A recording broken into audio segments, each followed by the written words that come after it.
నిమిషాలు 10 అయిపోయింది. 10 నిమిషాలు స్పీడ్ మైక్ తీసుకుందండి. Praise the Lord, hallelujah, praise the Lord, hallelujah. రెండు చేతులు పైకెత్తి రాత్రికాల సమయమందు పరిశుద్ధాత్మదేవుడు తన వాక్కు ద్వారా నీతో మనతో మాట్లాడుతున్నందుకు మరొకసారి రెండు చేతులు పైకెత్తి దేవునికి స్తోత్రం చెప్దాం. హల్లెలూయా. మొట్టమొదటగా దేవాతి దేవునికి, అలాగే మన ఇందుపల్లి దేంద్ర చైర్మన్ గారైన రెవరెండ్ డాక్టర్ ఎక్కిరాల ఏసై గారికి, అలాగే దేంద్ర చైర్మన్ అమ్మగారికి, అలాగే మరి ఇప్పటి వరకు వర్తమానం అందించిన దైవ సేవకులు కిరణ్ అయ్య గారికి, మరి సుందరరాయ్ గారికి, మరి దైవ సేవకురాలకి, కౌన్సిల్ అందరికి, పెద్దలందరూ కూడా మీ అందరూ కూడా వందనాలు చెప్పండమ్మా. దేవునికి స్తోత్రం. దేవుని పిల్లరా, దేవుని వాక్యం సెలవిస్తా ఉన్నది, వెధవరాల పక్షాన దేవుడు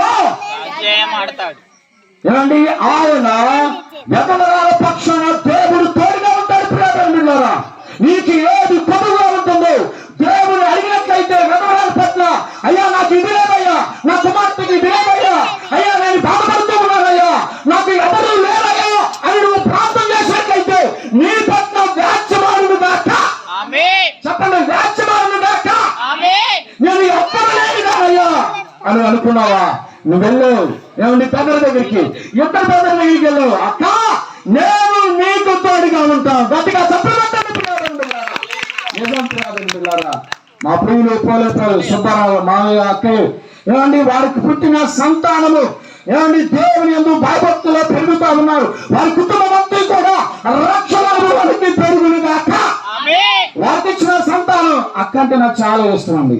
ఏమండి, అయ్యారో అంటది, ఏమంటదండి, నేను చెబుతాను కాగా అక్క అంటది, అయ్యారో నేను మధ్య మర్చిపోవాగా పెందలాగా ఎన్నింటికి రావాలంట, పెందలాగా అంటుంది.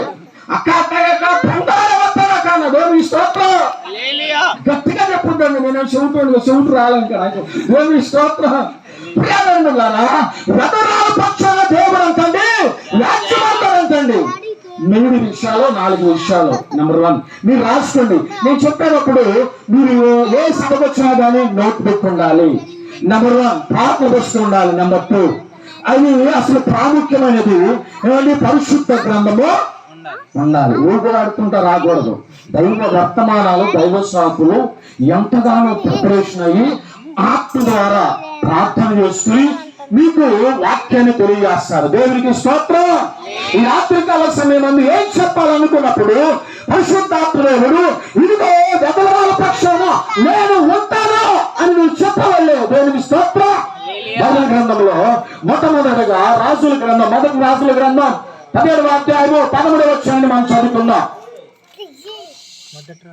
అప్పుడు ఏలియా ఆమెతో భయపడద్దు, నీవు పోయి చెప్పినట్లు చేయము. ఎవరి దగ్గర చెప్పారు ఏలియా గారు? సారేపతి వెధవరాలతో దైవజనుడైన ఏలియా చెప్పాడు. ఈ యొక్క వెధవరాలుతో వ్యాజ్యమాడిన అంశంలో 4 విషయాలు. నెంబర్ 1 మొదటి పాయింట్ ఏంటంటే దేవుని మాట వినాలి. అందరు చెప్పాలి, ఎవరి మాట వినాలి? అవునయ్యా, మా ఆయన మాట అసలు విననే విన్నాం. ఎవరి మాట వింటాను? ఏమంటే మొట్టమొదటిగా నువ్వు దేవుని మాట వినాలి. రెండవదిగా దైవజనుడి యొక్క మాటకు లోబడి ఉండాలి. నెంబర్ 2 ఎవరి మాటకు లోబడి ఉండాలండి? నెంబర్ 1 దేవుడి యొక్క మాట వినాలి. నెంబర్ 2 దైవజనుడి యొక్క మాటకు లోబడి ఉండాలి. నెంబర్ 3 ఏమండి, లేమిలో అయినా మనము దేవునికి ఇచ్చుట విషయంలో వెనక తీయరాదు. దేవునికి స్తోత్రం. లేమిలో అయినా దేవునికి ఇచ్చుట విషయంలో నీవు వెనక తీయరాదు. అక్క సాక్ష్యం చెప్తుంది, అయ్యా తమ్ముడు ఇద్దరి దగ్గరికి వెళ్ళాను, ఓకే అన్నారు, నీకే పర్వాలేదు అక్క. అయినా కానీ అక్క చూడండి, నేను నాకు సొంతంగా నేను దేవునికి తప్ప వండర్ఫుల్ అండి. గట్టిగా తప్పులు కట్టండి సార్, ఏమండి, గట్టిగా తప్పులు కట్టండి. ఏమండి, లేదులోనైనా నేను నా వంతు దేవునికి సమర్పించుకోవాలి. వెనక తీరాదు. నెంబర్ 3 నెంబర్ 4 దేవుని సన్నిధికి వెళ్ళి ప్రార్థన చేయాలి. ఎక్కడికి వెళ్ళండి? మా అమ్మాయి ప్రెగ్నెంట్ అవ్వాలి, ప్రార్థన చేయండి, నేను కూడా ప్రార్థన చేస్తాను, మా దైవజనులు ప్రార్థన చేస్తారు, ఏమండి దేవుడి కార్యము చేస్తాడు. ఇక్కడ మొట్టమొదటి పాయింట్, దేవుని మాట వినాలి. వాక్యం ఏం చెప్తుందంటే, వాక్యమైన దేవుని యొక్క మాట మనం ఎప్పుడైతే వింటామో, ఏమండి నీ పాదములకు దేవుని వాక్యం ఏంటండి, దీపమైనది, నీ తోమతో వెలుగైనది. చీకటి స్థితిలో ఉన్న, అంధకార స్థితిలో ఉన్నా కానీ దేవుడు వాక్యమైన దేవుడు నేను వెలుగులోకి నడిపింపచేయును గాక. ప్రియ దేవుని మాట వినాలి. రెండవదిగా దైవజనుడి యొక్క మాటకు సారపద్రాలు ఏం చేసింది, ఇదిగో నువ్వు వెళ్ళి ఏమండి ఏం చేసింది, అయ్యా ఇదిగో పొలాలు కట్టా ఉంది, అదంతా మనకు అనవసరం. ఇక్కడ ఒకే ఒక్క పాయింట్ చూద్దాం ప్రియ దేవులారా. అప్పుడు ఏది ఆమెతో ఇట్లా నేను భయపడద్దు, నువ్వు పోయి నేను చెప్పినట్లు నువ్వు వెళ్ళిపోయి ఏమండి ఆ మొదటి ఆ పిండిని పిసికి చక్కగా నూనెతో ఒక అప్పము తీసుకొచ్చి ఎవరికి ఇచ్చిందండి చెప్పాలండి. ఏమండి మీరు చెప్తున్నారా, అయ్యారు నేను పెసరట్లు వేసుకుంటా మొదట మీరు తెచ్చామని అంటున్నారా, ఇది చెప్పేవా అంటున్నారు. దేవుడికి స్తోత్రం. ఇదప్పుడున్నారా దైవజనుడి యొక్క మాటకు లోబడి అమ్మాని వెళ్ళు ఆ పిండి పిసికి చక్కగా మొదటి అప్పం తీసుకొచ్చి ఎవరికి ఇచ్చిందండి, దైవజనుడికి ఇచ్చింది. ఆ పిండిలో కొడుకు కదగాలదు, ఆ నూనెలో బుడ్డలు కొడుకు కాలదు. ఏమిటి గొప్పగా ఆస్వాదించండి, గట్టిగా చప్పలు కొట్టండి. అలాగా ఎప్పుడైతే మనము ఎప్పుడైతే తెలుసు అనుకో, నేను చెప్పడం అసలు దైవజనుడి యొక్క మాట మనము లోపడతామో అప్పుడు ఏ కొడుకు లేకపోకుండా నిన్ను ఆస్వాదింపచేయును గాక, దీవింపచేయును గాక. మూడవ పాయింట్ మార్క్స్ వార్త 12:42 లేములోనైనా మనము దేవునికి ఇచ్చిన విషయంలో వెనకంజి పోయిరాదు. దేవునికి స్తోత్రం. మన ఆదివారం వచ్చింది మార్క్స్ వార్త, ఎవరు పాఠం ఆదివారం పాఠం. ఏం పాఠం? మార్క్స్ వార్త పాఠం. ఏం పాఠం అండి ఇక్కడ? లేములోనైనా మనము దేవునికి ఇచ్చిన విషయంలో వెనకంజి పోయిరాదు. ఎవరంటే పేద విధవరాలు, ఏమండి యేసుక్రీస్తు ప్రభువు వారంటండి ఎవరైతే కానుక పెట్టలో ఏమండి కానుక వేస్తా ఉన్నారు వారు కానుక చూస్తా ఉన్నారంటండి. అసలు గమనించాలి. ఏమండి ఆ ఇదా చూడలేదు, మనం ఏమైతే ఏమందులో చిరిగిపోయిన 10లో 50లో ఏమండి ఏమైతే పనికిరాయి కూడా వేస్తున్నారండి, ఏమండి హోల్స్ ఉన్నాయి కూడా వేస్తున్నారు. అప్పుడు నేనేం చేయాలండి? ఆ కొట్టుకాడికి బ్యాంక్ ఎవడయ్యా నీ చేసేది అంటున్నారు. దేవుని స్తోత్రం. నిజప్రియాదం బిళ్ళారా, ఏమండి పనికిరాడు దేవుడు. మీరు మంచిగా ఉండాలా, మంచి నోట్లు నీ దగ్గర ఉంచుకోవాలా, పనికిరాని వేయాలా. దేవుడు అంట లక్ష్య పెడతా ఉన్నాడంటే నీ చూస్తా ఉన్నారా కానుక పెట్టులో. అయితే ఏమండి ఈ పేద విధవరాలు ఆమె దగ్గర ఎన్ని కాసులు ఉన్నాయండి? 2 కాసులు ఉన్నాయి. నా దగ్గర 1000 రూపాయలు ఉన్నాయి, రేపు 500 ఉంచుకుని ఏమండి 500 కానుకేసేస్తాను, ఏమండి మనసు నాకేంటి అనుకోవాలా. ఏమండి ఆమె ఏమండి 2 కాసులు కూడా దేవుడికి. అప్పుడు ధనవంతులు వేస్తా ఉన్నారు, అందరూ వేస్తా ఉన్నారు. అయితే ఎవరు కానుక దేవుడు లక్ష్య పెట్టాడండి? గట్టిగా చెప్పబోతుందండి, గట్టిగా నేను దేవుడు నాకు ఎవరు లేరు అనవద్దు. దేవుడు నీ పక్షాన రాజ్యమంటాడు. దేవుడికి స్తోత్రం. ఏమండి రెండవ పాయింట్ ఏంటంటే, మూడవ పాయింట్ ఏంటంటే లేములో మనం దేవుడికి ఇచ్చిన విషయంలో వెనకంచి వేరాగాదు. అప్పుడు దేవుడు అంటండి ఆమె కానుక లక్ష్య పెట్టాడంటండి, లక్ష్య పెట్టాడు. చూసారు మనం కూడా కానుకలు వేస్తారంట, ఎవరు చూస్తారులే 500 చూస్తారులే అంటారు.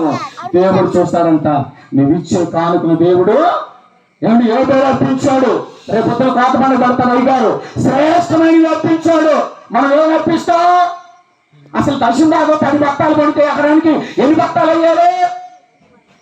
ఏమండి 10 బత్తాలకి ఎన్ని బత్తాలు? అన్ని బత్తాలు వేసుకొస్తాం. వేసి ఆవిడో ఏమిటి వస్తావో ఆవిడో తీసుకొస్తాం. అయిపోయింది. దేవుని స్తోత్రం. పిల్లారా ఇక్కడ దేవుడు మన కానుక లక్ష్య పెడతాడు. పేదవాళ్ళు కానుకను దేవుడు లక్ష్య పెట్టాడు. కాబట్టి పిల్లారా నీవు ఎంత దేవునికి ఏమండి ఇస్తావో దేవుడు నీకు 10 100 ఆశీర్వాదాన్ని దేవుడు నీకు దాయిచ్చాను కాక. 4వది ఏంటంటే నేను ఒక మాట చెప్పనా, వణుకూరులో చేసేటప్పుడు అందరు గతవరాళ్ళేనండి. అప్పుడు ఎంతో కానీ 2000 అనుకుంటా దశభాగం 250 రూపాయలు తీసుకొచ్చి చక్కగా ఇచ్చేవాళ్ళండి. గతవరాళ్ళు 30 మంది అంతమంది ఉండేవాడు. దేవుని స్తోత్రం. ఆ వాళ్ళండి అబ్బాయి పుట్టినరోజుకి ఈ చక్కగా మనం ఒక ఉంగరం చూపిద్దామని పెద్దవాళ్ళే ఉంగరం చూపించాలని దేవుని స్తోత్రం. నిజప్రియారా ఏమండి, నీకు ఏ పొదువులను చేస్తాడు ముందుగా నీవు దేవునికి ఇచ్చినట్లయితే. అలాగే 4వదిగా మొదటి సమయ గ్రంథము 10వ అధ్యాయము 1వ అధ్యాయము 10వ వచనం మనం చూసినట్లయితే హన్నా మరణ దేవుడు ఆలకించాడు.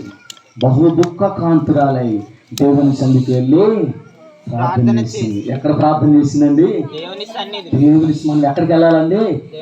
అక్కడికి పరిగెత్తకూడదు. నువ్వు ఎక్కడికి రావాలండి? నువ్వు ఏ సహవాసం కలుగుతా ఉన్నావు ఏమంటే అక్కడికి వెళ్ళి అయ్యగారితో చెప్పయ్యా, అయ్యా తండ్రి సమానులు, అయ్యా నా గురించి ప్రార్థన చేయండి, మా అమ్మాయి గురించి ప్రార్థన చేయండి. అయ్యగారు చేయటం కాదు, సంఘం చేయటం కాదు, నీకు ఏది కావాలో నువ్వు అడగాలి. దేవుని సన్నిధికి వెళ్ళి బహు దుఃఖ కాంతురాలై దేవుని సన్నిధిలో ప్రార్థన చేసింది. హన్నా మరణ దేవుడు ఆలకించాడు. అక్కడ యాజకుడు భక్తురాలుగా ఉన్నప్పుడు అక్కడ యాజకుడు మాట సెలవిచ్చాడు, ఇశ్రాయేలు దేవుడు నీ ఎడల గొప్ప కార్యము చేయనుగాక. గట్టిగా తప్పులు కొట్టనుకున్నారా? అన్న గర్భాన్ని తెరిచిన దేవుడు నీ పాప గర్భాన్ని కూడా తెరుచును గాక.